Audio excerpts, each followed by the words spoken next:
আসসালামু আলাইকুম আ রহমতুল্লাহি ওয়াবারাকাতু। সুধী দর্শক, আজকে আমরা যার নাম বলবো তিনি একজন বিশ্ববিখ্যাত ব্যক্তি, ডক্টর ইউনূস সাহেব।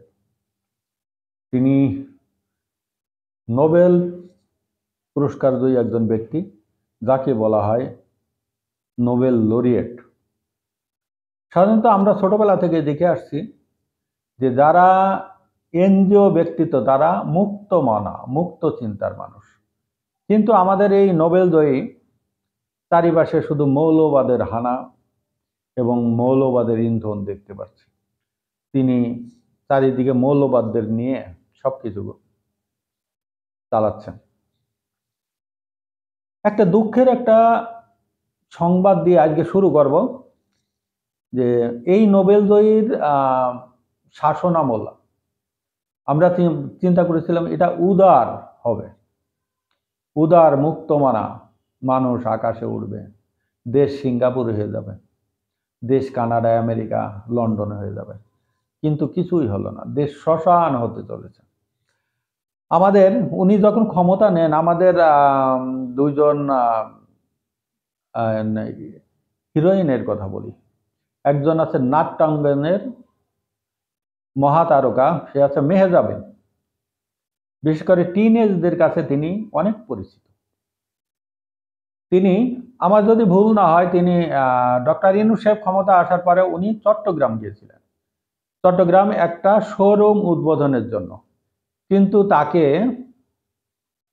শোরুম উদ্বোধন করতে দেওয়া হয়নি।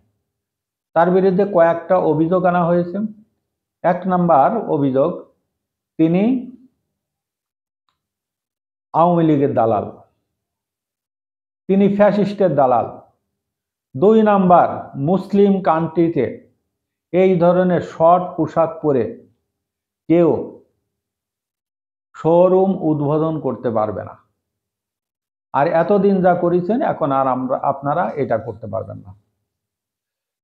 আর একজন নায়িকা, চিত্রনায়িকা, সিনেমা জগতের হার্টথ্রোব নায়িকা, তিনি হলেন অপু বিশ্বাস, আমাদের বাংলাদেশের মহাতারকা শাকিব খানের স্ত্রী। একসময় ছিল স্ত্রী, এখন নাই। তিনি আবার দ্বিতীয় বিবাহ বন্ধনে আবদ্ধ হয়েছেন। তিনি টাঙ্গাইলে গিয়েছিলেন একটা শোরুম উদ্বোধন করতে।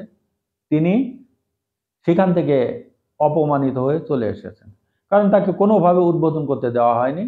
কারণ বলা হয়েছে তিনি ফ্যাসিস্টের দালাল। কারণ আছে, হিন্দু মানুষ তো হতে পারে ফ্যাসিস্টের দালাল, এবং আওয়ামী লীগ কানেকশন আছে নাকি তার। এ তো গেল দুইটা নারী নির্যাতন।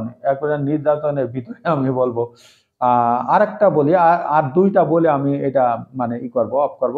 একটা আছে চট্টগ্রাম, ওই সময় পুরো আন্দোলনের যৌবন তখন চট্টগ্রাম সমুদ্র সৈকতে, সেখানে সব শ্রেণী মানুষ যায়, ভালো মন্দ সব শ্রেণী মানুষ যায়। তা সেখানে একটা মেয়ে গেছিল, একা একা মুক্ত বাতাসে উঠতে গিয়েছিল। এটা সাধারণত এই ধরনের সি বিচে এই মুক্ত বাতাসে মানুষ ওঠে। আমি তো বৃদ্ধ মানুষ, আমি গেলেই কিন্তু আমি ওই মুক্ত মনে ওখান থেকে ঘোরাফেরা করবো, আশেপাশে তাকাবো। এটা পরিবেশে সবকিছু করে।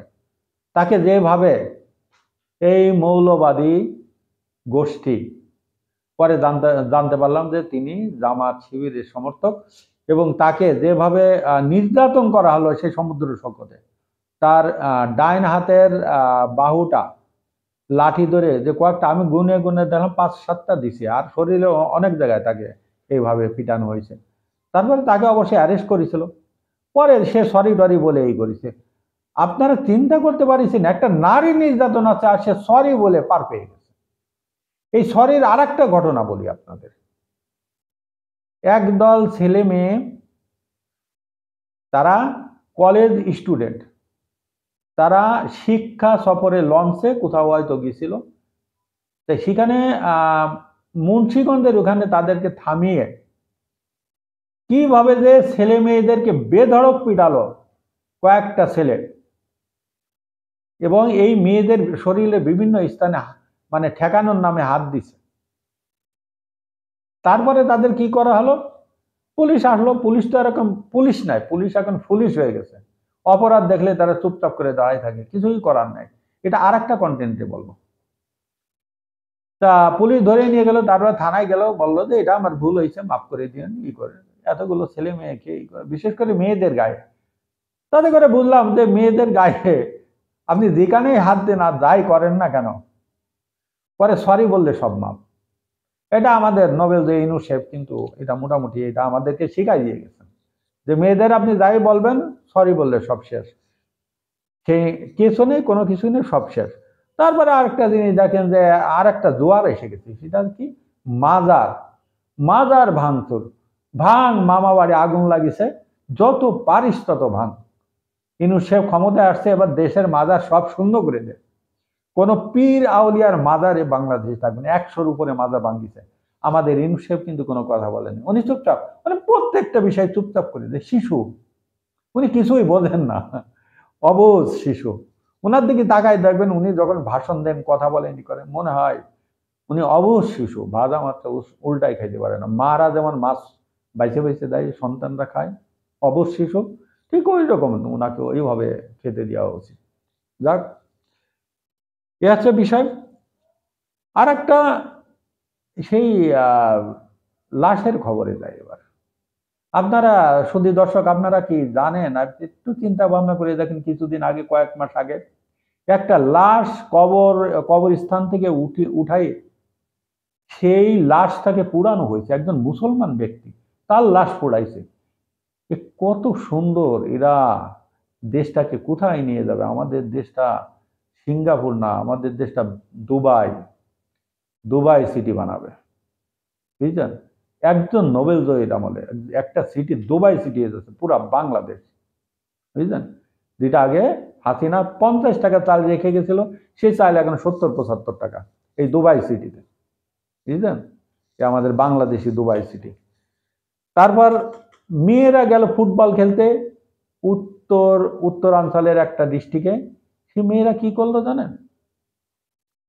তাদেরকে কোনোভাবে ফুটবল খেলতে দেওয়া হলো না, কারণ এটা অন-ইসলামিক কারবার।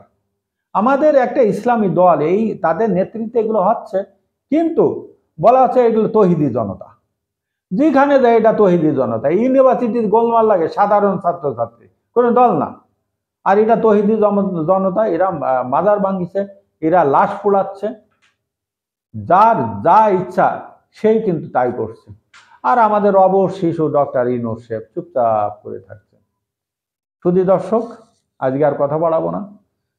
আপনাদের যদি ভালো লাগে, আমাকে এগিয়ে যাওয়ার জন্য আমার চ্যানেলটা আপনারা সাবস্ক্রাইব করবেন, আমাকে উৎসাহিত করার জন্য। আসসালামু আলাইকুম।